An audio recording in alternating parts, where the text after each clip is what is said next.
कभी वन में शेर को शिकार करते हुए देखा है आपने? हमें लगता है शेर बड़ा तेजस्वी, बलशाली और तेज होता है, इसलिए वो हिरन का शिकार कर पाता है। परंतु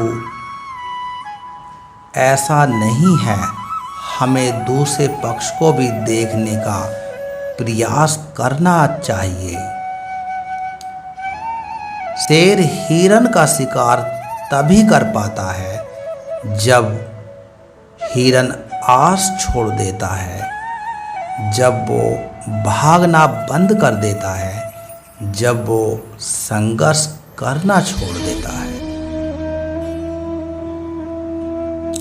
शेर हिरन की मृत्यु नहीं चुनता, हिरन स्वयं अपनी मृत्यु चुनता है।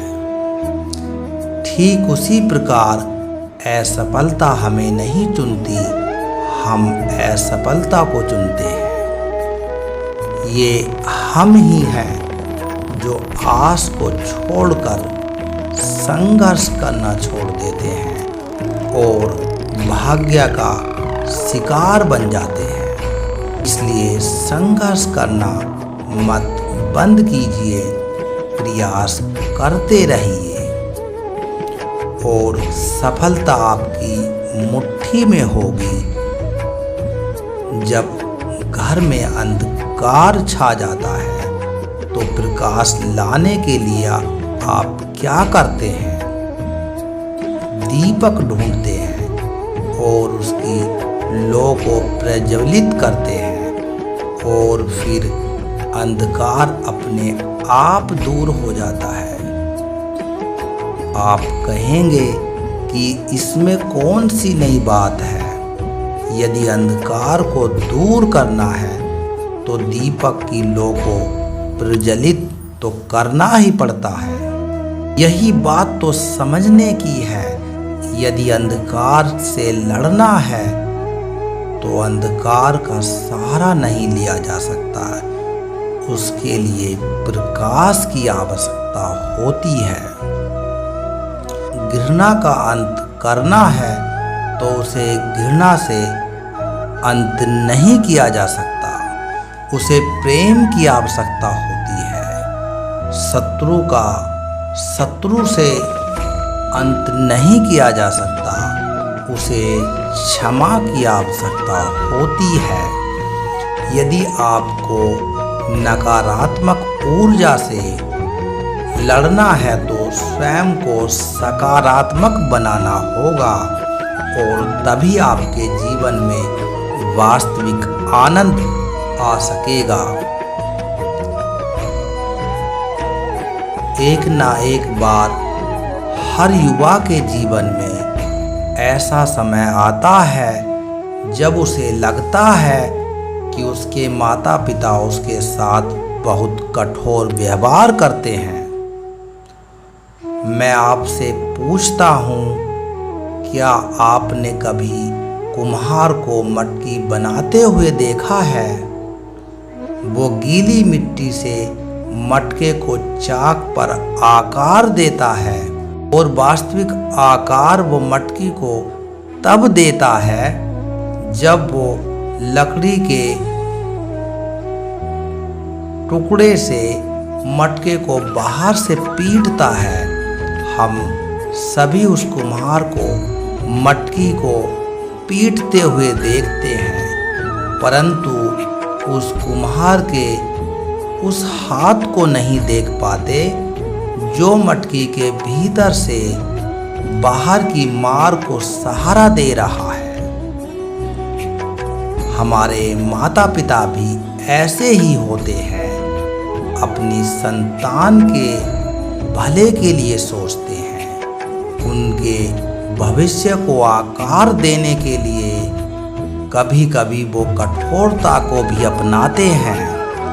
आप केवल उनकी कठोरता को मत देखो, उस लकड़ी के टुकड़े को भी देखो जो भीतर से उन्हें सहारा देता है। संभाले रखता है। आप जानते हैं मैं क्या कर रहा हूँ? मैं प्रतीक्षा कर रहा हूँ कि कब वृक्ष पर फल लगेंगे और मैं उन मीठे फलों के रस को चख पाऊंगा। आप भी सोच रहे होंगे कि भला कौन सा वृक्ष है जो बोकर आम खाने की इच्छा रखता हूं मैं।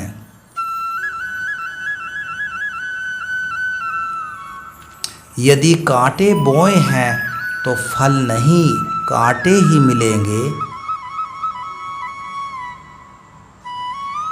देखा, रक्त बह गया। ठीक ऐसा ही हमारे कर्मों के साथ होता है। हमारे बुरे कर्मों का फल कभी शुभ नहीं हो सकता। जो हाथ अस्मिता लूटने को आगे बढ़ें, उन हाथों को काटना होगा। जो दृष्टि बुरी बनकर स्त्री पर पड़े, उन्हें अनजान नहीं रख के असर भोगने होंगे। जिसने अपने जीवन में छल किया है, उसे अपने छल के भार तले मिट जाना ही होगा। समय रहते जिसकी आंखें नहीं खुली, समय उसकी आंखें बंद कर देता है। विभिन्न प्रकार के पात्रों को देख रहे हैं आप। क्या आप बता सकते हैं इन पात्रों में क्या रखा है? आपको लग रहा होगा कि इसमें भिन्न भिन्न प्रकार के द्रव्य हैं, परंतु ऐसा नहीं है। इन सभी में एक ही जल है, परंतु ये भिन्न भिन्न लगते हैं क्योंकि जिसमें यह जल रखा है उसके रंग को परिभाषित करता है।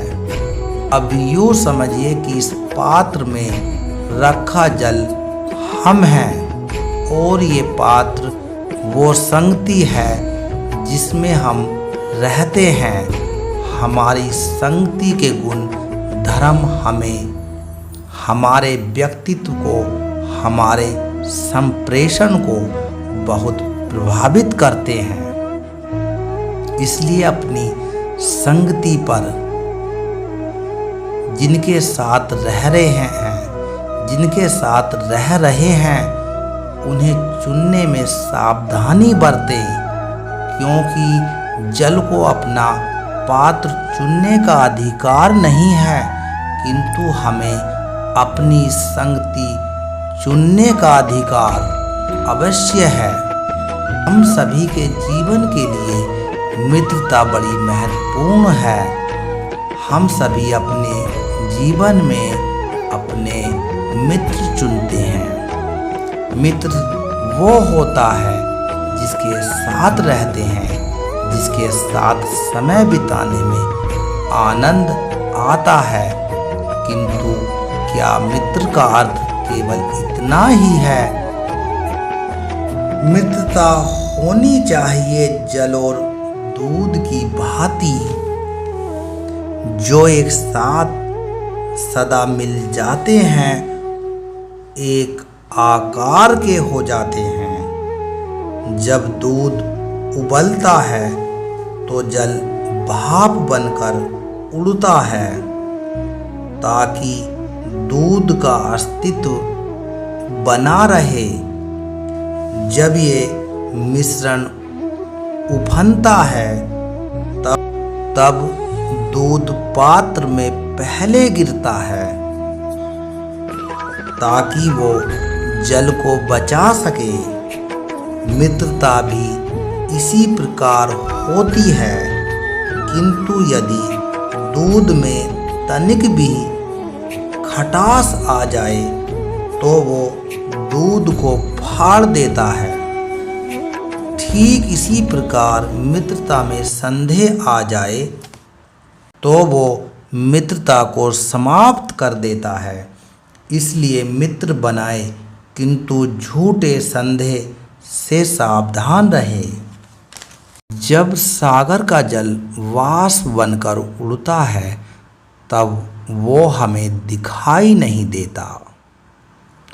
मेघ उस जल को अपने भीतर छिपा लेते हैं, लंबी यात्रा करते हैं, प्रयास करते हैं कि वो जल सदा उसके भीतर छिपा रहे, परंतु जब वायु का वेग उन्हें उड़ाकर किसी पर्वत से ले जाकर टकरा देता है तो उन मेघों को बरसना ही पड़ता है, क्योंकि यही नीति है, यही प्रकृति है। क्योंकि जल को सागर में जाकर मिलना ही है, ठीक ऐसा ही हमारे साथ भी होता है। हम सत्य अपने मन के मेघों में कितना भी हम सत्य अपने मन के मेघों में चाहे जितना भी छुपाने की कोशिश कर लें, परंतु समय की आंधी उसे वास्तविकता के पर्वतों से ले जाकर टकरा कर हमारे समक्ष ले ही जाती है।